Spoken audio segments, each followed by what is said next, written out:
Assalamu alaikum, ninth class. Today our topic of discussion is volume thermal expansion. Thermal expansion में हमने linear thermal expansion study कर लिया था.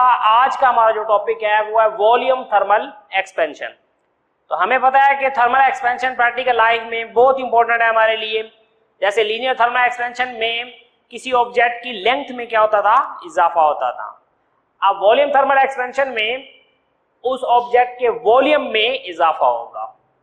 The volume of solid also changes with the change in temperature and is called volume thermal expansion or cubical thermal expansion.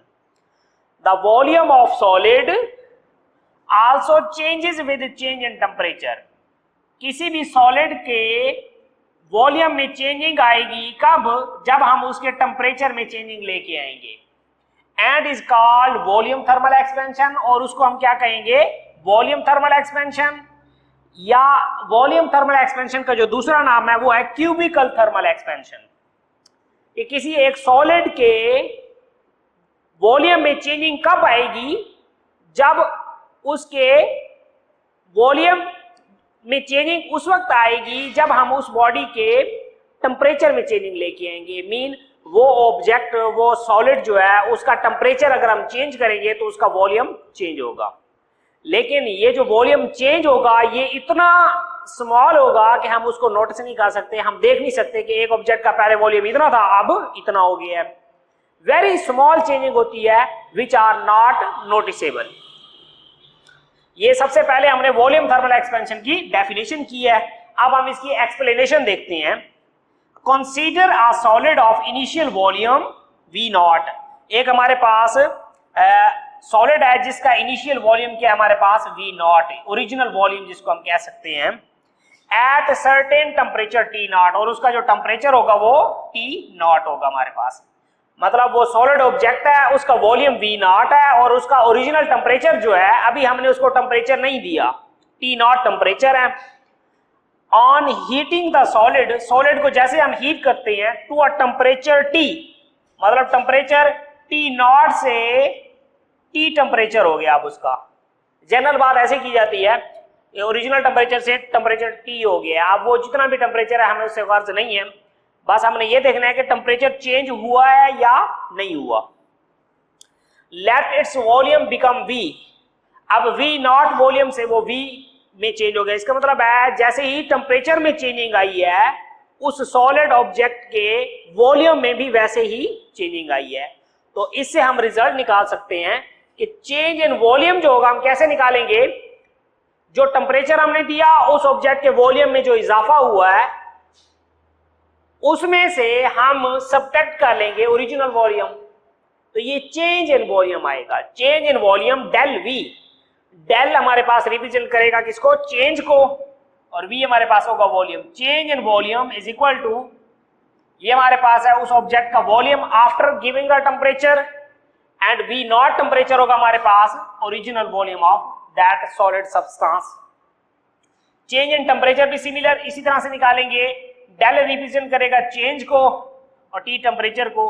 तो final temperature जो है उसका, उसमें से इनिशियल टेम्परेचर जो ओरिजिनल था उसको हम क्या कर लेंगे, सब्ट्रैक्ट कर लेंगे.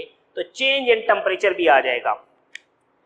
Change in volume del V is found to proportional to its original volume V0. अब वो कहता है कि जो चेंज इन वॉल्यूम है ये फाउंड किया हमने कि ये प्रोपोर्शनल है, डायरेक्टली प्रोपोर्शनल है किसके, original volume and change in temperature. मतलब ओरिजिनल वॉल्यूम में जितना ज्यादा चेंज इन टेम्परेचर आएगा उतना ज्यादा चेंज इन वॉल्यूम आएगा. ये बात अपने ध्यान में रखेंगे. अगेन मैं इसको रिपीट करने लगा हूं. Change in volume del V, ये del V is proportional to original volume V0 and change in temperature del T. Thus इसको मैथमेटिकली हम कैसे लिखेंगे, del V change in volume is directly proportional to original volume and change in temperature.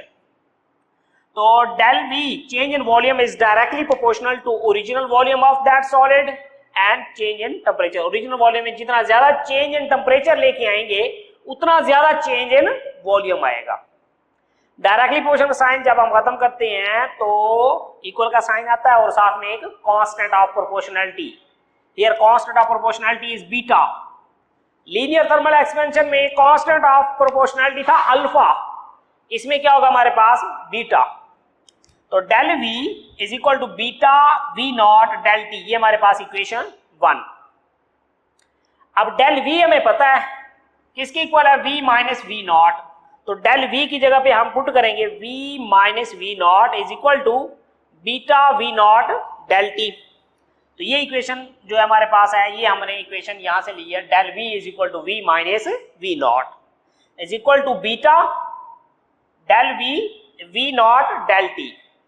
V not को मैं equal की दूसरी side पे लेके जाता हूं, यहां पर माइनस है तो यहां पर प्लस हो गया हमारे पास ये।